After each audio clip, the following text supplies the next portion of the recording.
Jess, welcome to West Country Producers. Thank you for joining us, and thank you for spending time with us. We were obviously on site last week. Was it last week? Maybe 2 weeks ago, filming Powderkeg Beer.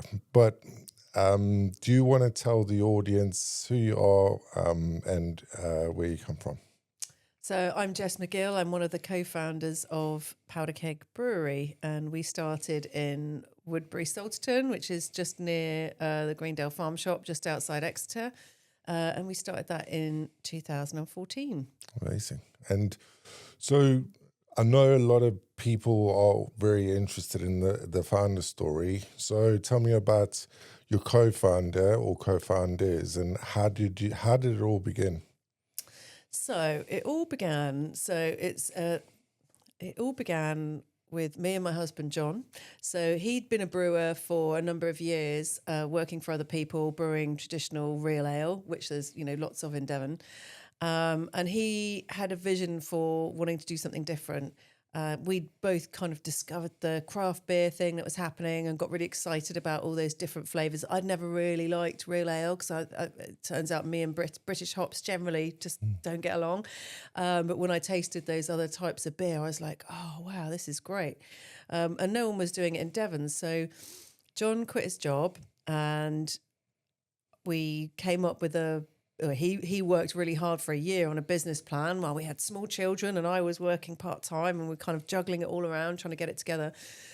We sort of raised the money. We went around friends and family. We sold the house we had. We got investors, got some loans, all piecing it all together to get the starter capital, because it's not a cheap business starting a brewery. You've got to buy a lot of equipment and rent a big premises and all that kind of thing.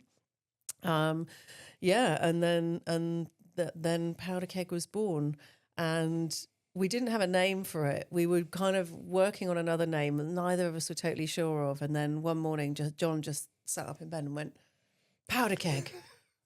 And I was like, oh, yeah.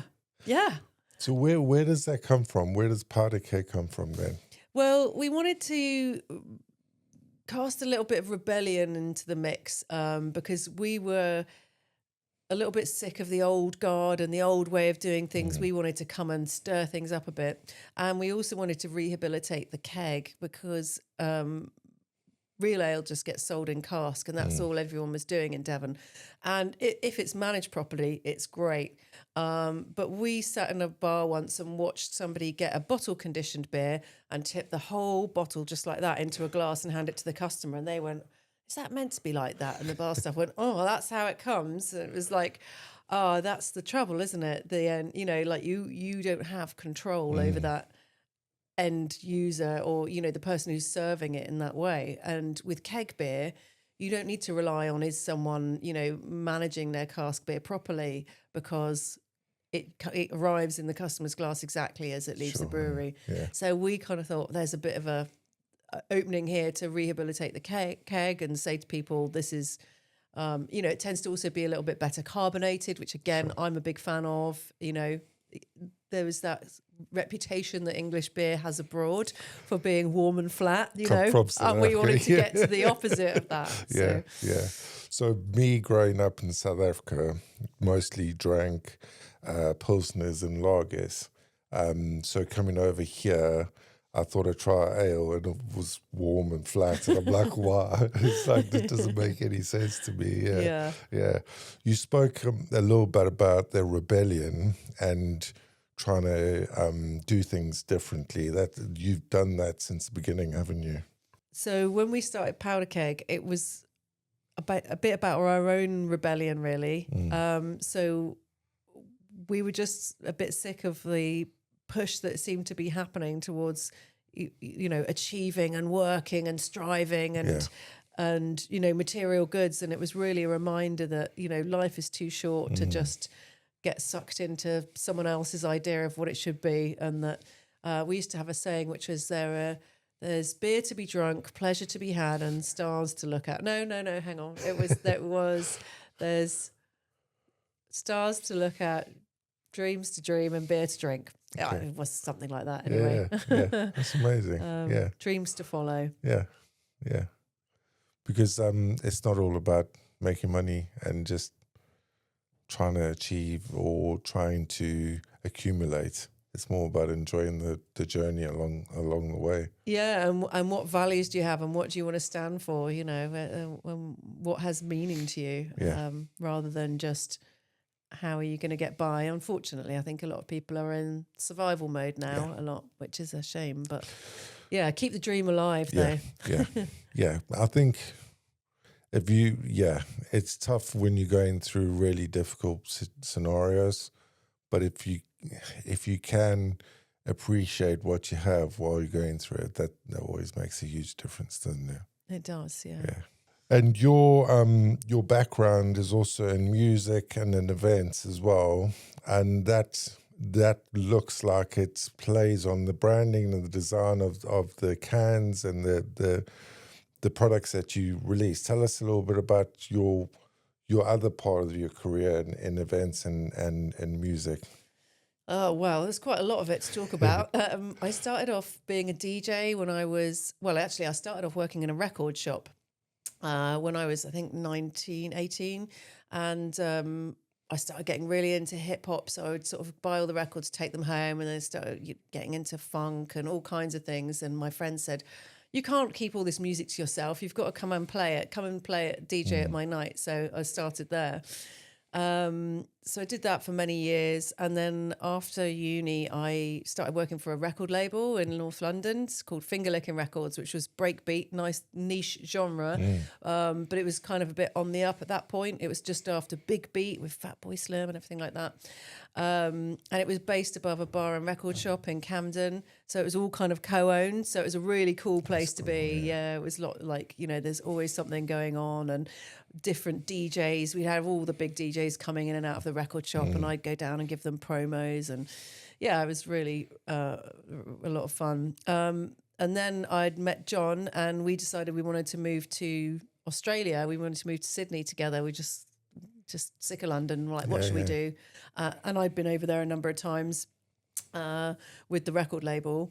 And Breaks was massive in Australia, and I'd had a really good time there. So, we moved over there, and then I worked for an event and concert promoter called Fuzzy, who do massive one-day festivals in Sydney, Field Day, Park Life and Harbour Life, like in the Botanic Gardens, opposite the Opera House, really amazing locations. So I was the PR and tour manager for them for a few years as well.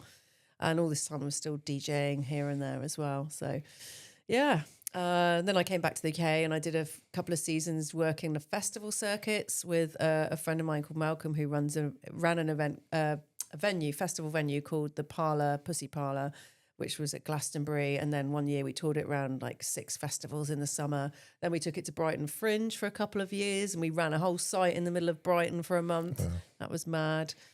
But then I had children, and the kind of living on site calmed down a bit. I did a bit of tour managing, which was interesting, and other bits and pieces. And then that's when the birth of Powderkeg came along.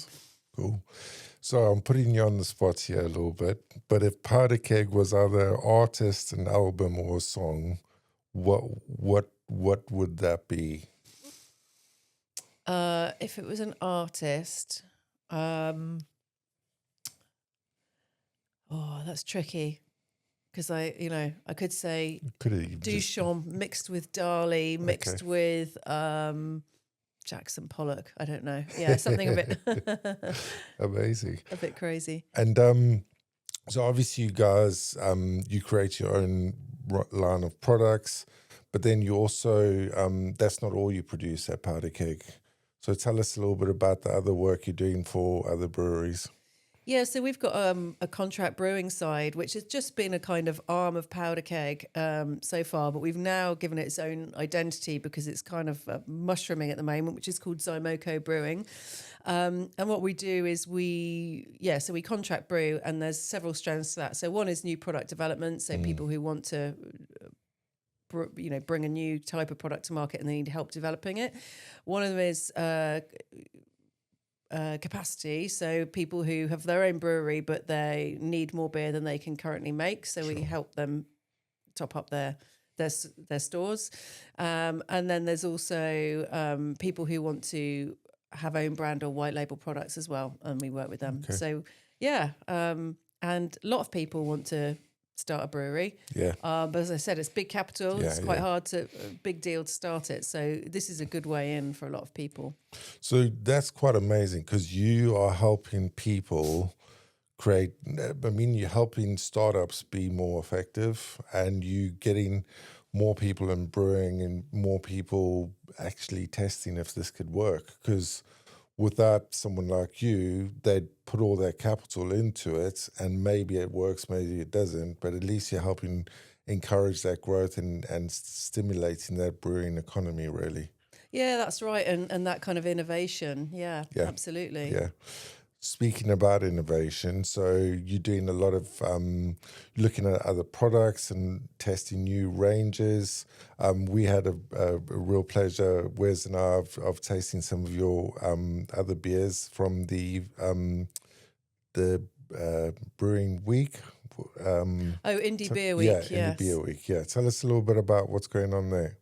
Yeah, so we have always had this little, or for a number of years, we've had this pilot kit on the go. So it's a little 100-litre kit because normally when we brew our main beers, our core beers and our seasonal specials, that's around 3,000 litres at a time. Okay. But not every beer is designed to sell 3,000 litres. Some of them are just too niche or too strong or, just experimental. So we use our 100-litre pilot kit to just do things that are either fun or interesting or specialist, or we just want to try something out before we do a big brew of it.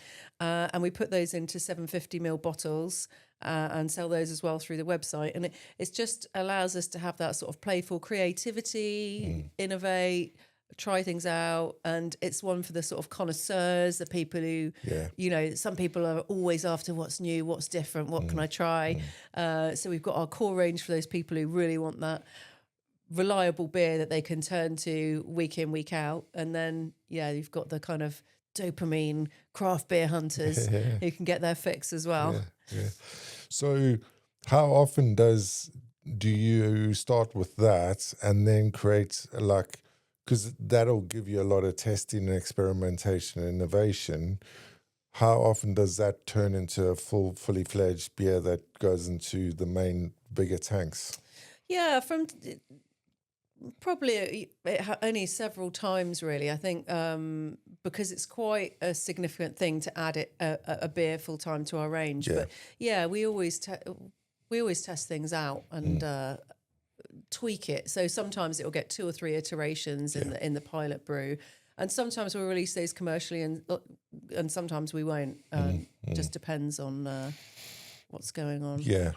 So the real craft beer connoisseurs and people that are in this world quite often, they'll know a lot about why. So your beer would be a bit more expensive than your general supermarket beer. But there's a lot of steps and ingredients, etc., that goes into that. So tell us a little bit about how you could cut corners, but you don't because you know it's not the right thing to do. Yeah, so there's a number of ways. One of them is fermentation time. So like your big lagers and things like that, they tend to, they've absolutely cut the fermentation time down to the minimum that they can get away with. Whereas, we think longer is better, especially with things like lagers, because what the yeast is doing all that time it's in tank is it's cleaning the beer. So it makes it really crisp and delicious.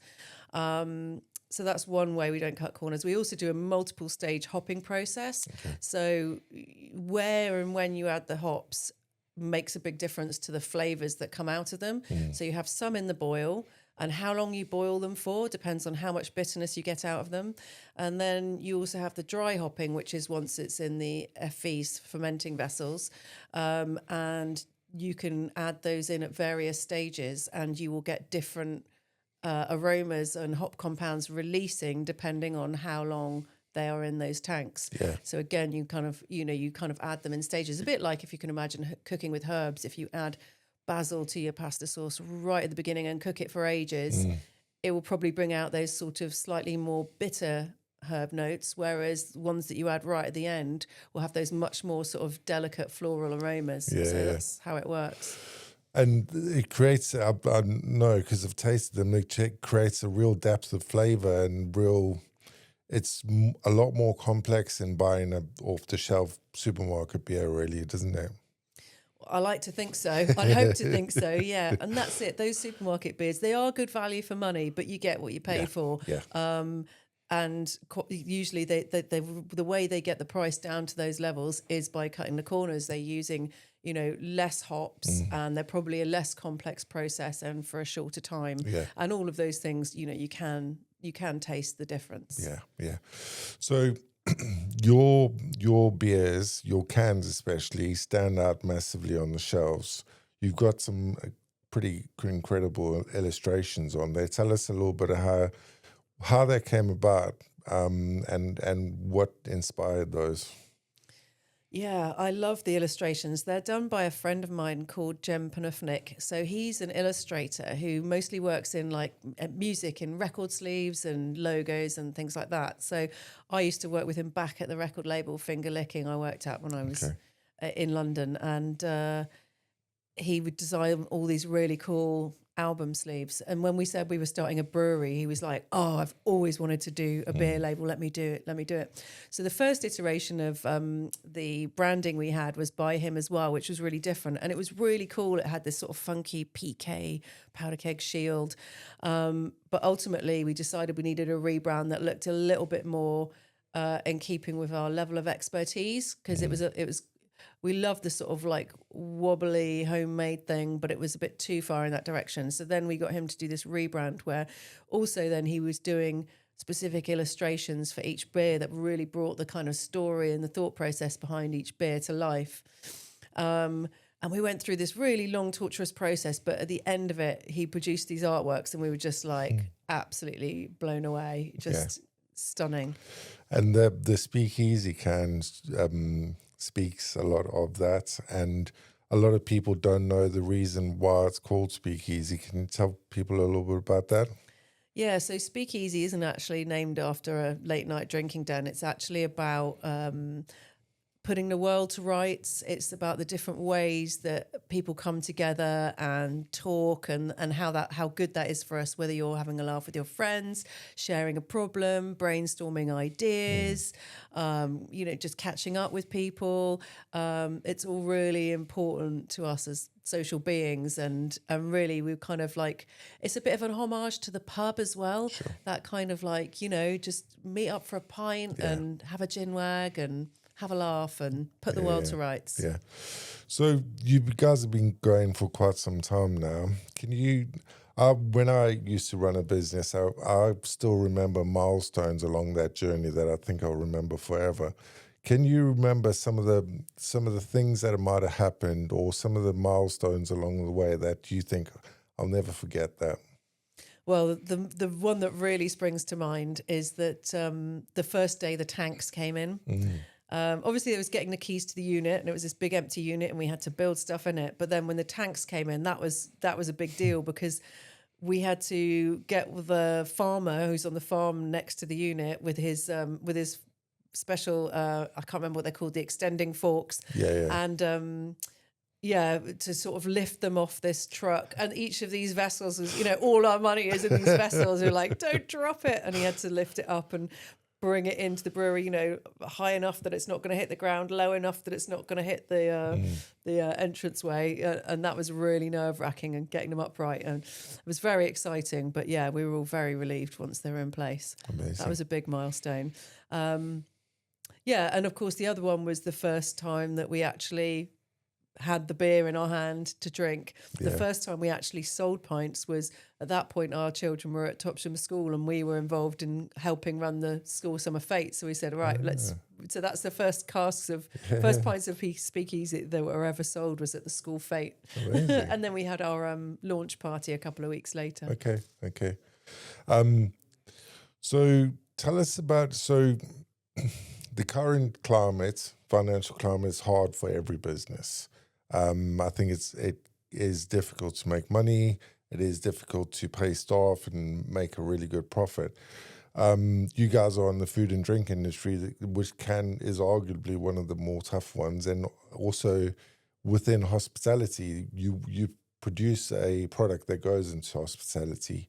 What are some of the challenges that you guys are facing that you're overcoming right now?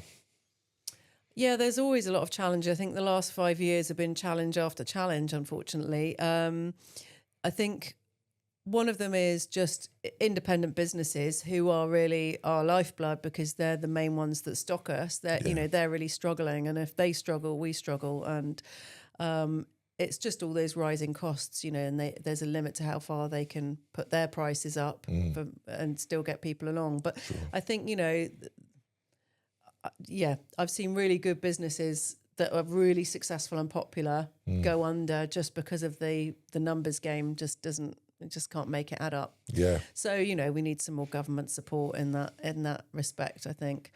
Other challenges are that big beer is pushing back again. Yeah. So, craft beer really kind of worked really hard to kind of get, I think it's something like 3 to 4% of all beer sold in the UK is sort of independent.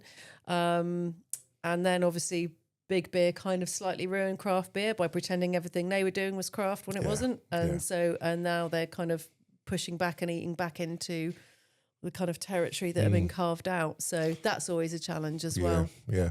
And do you find people realize, I won't mention any brands or names of beers, but do you find people, because we've spoken about it off air and also a few times on other podcasts, is that people might not realize that they're buying a big beer brand, but it's supposed to be a craft beer, where it was probably a craft beer before they've been bought, and now those corners that you mentioned, they've been cut again, and actually they taste very much like that. Well, this is it, and this is how brand. I'm saying that I think big breweries have slightly ruined craft beer, because people's perception of it now is like, oh, it's not all that, and it's like, well, no, that's because that's the way they've made it. Anymore. But I call it craft washing. Yeah, like greenwashing, but craft washing. No, they've definitely muddied the waters, and SEBA or CAMRA, I can't remember which one of the organisations, did some research into it and found that, a lot of people were really unclear on which brands were independent, which brands weren't, but they wanted to support independent, but it's not clear enough what that is. And obviously that's a deliberate ploy by the bigger businesses. So it's a bit frustrating. And the other thing they do is they tie landlords into deals, which they make it look like it's a very good deal. And a lot of the time it's not, and people don't realise until it's too late, and then they're in a contract. And I've spoken to so many landlords who go, oh, especially when they're starting up, or they're new pub owners, and they're doing a new business, and they get lured into these deals that sound wonderful and in fact just really restrict what they can do, and then they're also then unable to support independence, which is frustrating for people like us. Yeah. So would that mean that you wouldn't be able to stock your beer within one of those establishments then, because they've got They've got a monopoly, that's right. Or sometimes they'll leave them like one line free of tie, but that's like one hand pump for all of the breweries in the area, which are then going to go and fight over it. And we're not the cheapest. We never have been, and we never will be, because we put the love and care and ingredients in to make us a higher quality product. But but then also you can charge people more for that. So sometimes the landlords don't realise that actually having a slightly more expensive product actually can make them more money as well. Yeah. So we are on the West Country Producers podcast, and thank you for joining us. What are some of the benefits of being a producer in the West Country? Well, I think there's an incredible array of amazing producers, and because of that the area's got a really strong reputation. And also, and a populace who are really interested in it. And there's so many food and drink interested people. There's so many people really interested in food and drink. And across the country as well. I think particularly Devon's got a really strong name for food and drink, and it's great to be a part of that. It's also a very friendly scene, and everyone's so passionate what they do, and I love those kind of niche passions where someone goes, I'm just going to make the best ice cream that there can be, or I'm going to make the best, charcuterie or cheese or whatever it is, and I love that. And do you see yourself collaborating with other producers in the area, like you've mentioned, cheese and charcuterie? I can never say that word properly. Do you see yourself collaborating with other independents in the area as well? Yeah, and we do sometimes to collaborate on things like marketing. Obviously, with beer, there's not that many things, but we have made, like, our beer's gone into various chutneys before. We've been talking with Chunk Pies about it going into their pies. There's things like that we've done. And we've collaborated with other. There's a chap who makes honey, and we did a honey beer, like a mead-based beer, with them. So yeah, there are ways. Oh yeah, and the coffee. We did a coffee beer with Gaia Coffee in Torquay once, where they had to stay up all night making espresso shots to make enough to make a full batch brew. And people keep going, "That was the most amazing beer you've ever made. Can you make it again?" And it's like, you'd have to talk to those guys. I'm not sure how keen they're going to be. Crazy. It was incredible. How many espressos did they need to make? I can't remember. It was like 1,200 or something. It was equivalent that you'd have a shot of espresso in each pint. Yeah. Wow. So wow, crazy. It was a great beer. Jess, amazing. Thank you for joining us. Is there any final thought or any message you want to leave with the audience, possibly about supporting their local producers? Yeah, absolutely. Please support independents, because every customer really matters to an independent. You get the feeling the big brands, it's like they're never going to know your name. They're never going to care what you think, really. And yeah, local producers are, I think, where a lot of the innovation happens. A lot of the really good employment happens. Yeah. So yeah, support independence. You're supporting your neighbour as well. Yeah, absolutely. Yeah, families, local families. Amazing. Thank you, Jess. Thank you.